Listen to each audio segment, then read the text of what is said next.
आज तुम मुझसे क्या जानना चाहते हो? हे भगवान, कृपा करके रस की संख्या विषयक जो भ्रम मेरे मन में है उसे दूर कीजिए। ये किस्सा है चैत्ररथ वन का, जहाँ भद्रकाव्य आदि 9 आचार्य और हमने मिलकर चर्चा की थी। तो आओ, रसों की संख्या जानने के लिए मैं तुम्हें चैत्ररथ वन ले चलता हूँ।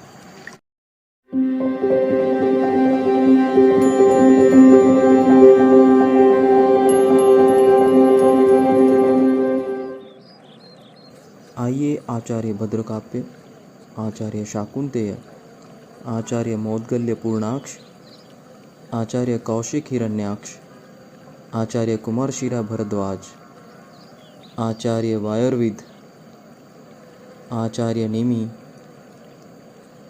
आचार्य बड़िश और आचार्य कांकायन।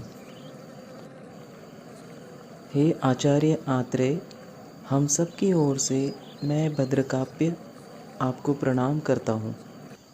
अब आप सब रसों की संख्या विषयक अपने अपने मतों को प्रस्तुत करें। मैं भद्रकाव्य और मेरे अनुसार रस एक ही है जिसे जीवा से जाना जाता है। रस पानी से अभिन्न है, अर्थात वह पानी से अलग नहीं है और एक ही है।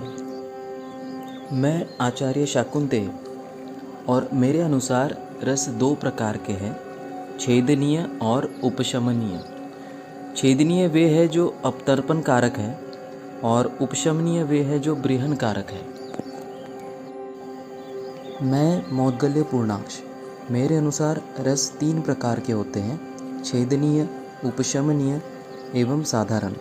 साधारण रस आग्नेय और सौम्य इन दोनों भावों से समान होने से लंघन और ब्रीहन कर्मों का कर्ता या परस्पर विरोधी होने से अकर्ता भी होता है। मैं कौशिक हिरण्याक्ष, मेरे अनुसार रस चार होते हैं, स्वादु हितकर, स्वादु अहितकर, अस्वादु हितकर एवं अस्वादु अहितकर। मैं कुमारशिला भरद्वाज, मेरे अनुसार रस पाँच है, भौम, जलीय, आग्नेय, वायव्य और आकाशीय। इस तरह संभाषा चलती रही, सब अपने अपने मत प्रस्तुत करते रहे। फिर आए आचार्य वायुर्विद, जिनकी रसों की संख्या तो सही थी, परंतु रसों के नाम सही नहीं थे। मैं राजश्री वायुर्विद, मेरे अनुसार रस 6 प्रकार के होते हैं, गुरु, लघु, शीत, उष्ण, स्निग्ध एवं रुक्ष। मैं विदेहराज निमि, मेरे अनुसार रस 7 होते हैं, मधुर, अम्ल, लवण, कटु, तिक्त, कषाय एवं क्षार। मैं बड़िश धामार्गव, मेरे अनुसार रस 8 होते हैं, मधुर, अम्ल, लवण, कटु, तिक्त, कषाय, क्षार एवं अव्यक्त। मैं कांकायन, मेरे अनुसार रसों की संख्या असंख्य है। रसों के आश्रयभूत द्रव्यों, गुणों, कर्मों और स्वादों की विशेषता अपरिमित है और इन्हीं के अनुसार रसों की कल्पना की जाती है, अतः रस भी असंख्य है। आप सब लोग यहाँ आए और अपने मतों को प्रस्तुत किया, इसके लिए मैं आप सबको धन्यवाद देता हूँ।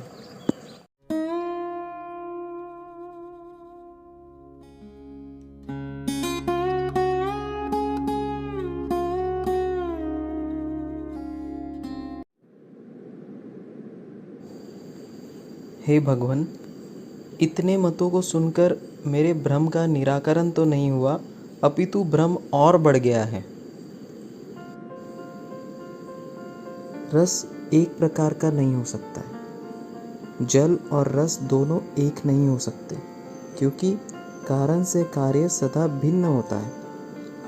यहाँ कार्य रस है और उसका कारण जल है, क्योंकि जल रस की योनि है। अतः एक रस मानने वाले भद्रकाव्य का मत सही नहीं है। छेदन और उपशमन ये दोनों रस नहीं अपितु कर्म है, जिसमें छेदन और उपशमन करने वाले रसों का सम्मिश्रण होता है उसे साधारण रस कहते हैं। अतः रस 2 या 3 प्रकार का नहीं हो सकता। रसों की संख्या 4 भी नहीं हो सकती, क्योंकि स्वादु और अस्वादु ये दोनों रुचि और द्वेष पर आधारित है, और हित और अहित ये दोनों प्रभाव है। अतः ये रस नहीं होंगे। पंच महाभूतों के अनुसार 5 रस मानना भी सही नहीं है। पंच महाभूत का विकार द्रव्य होता है। द्रव्य आश्रय है और रस आश्रयी है।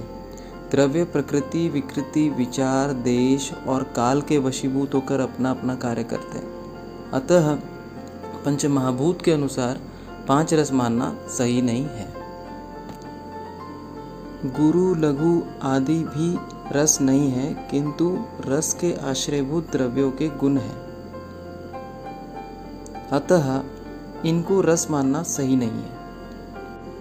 विदेहराज नेमी का मत आधा सही है एवं आधा गलत है।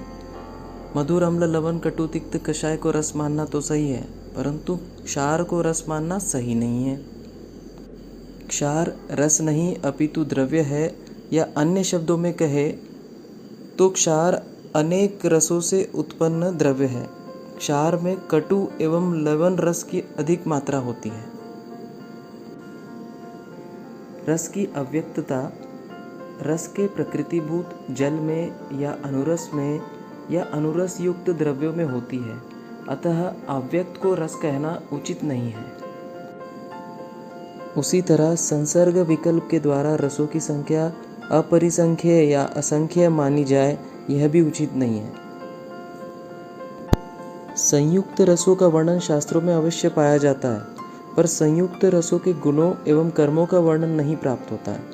इससे यह स्पष्ट होता है कि संयुक्त रस की सत्ता नहीं होती है।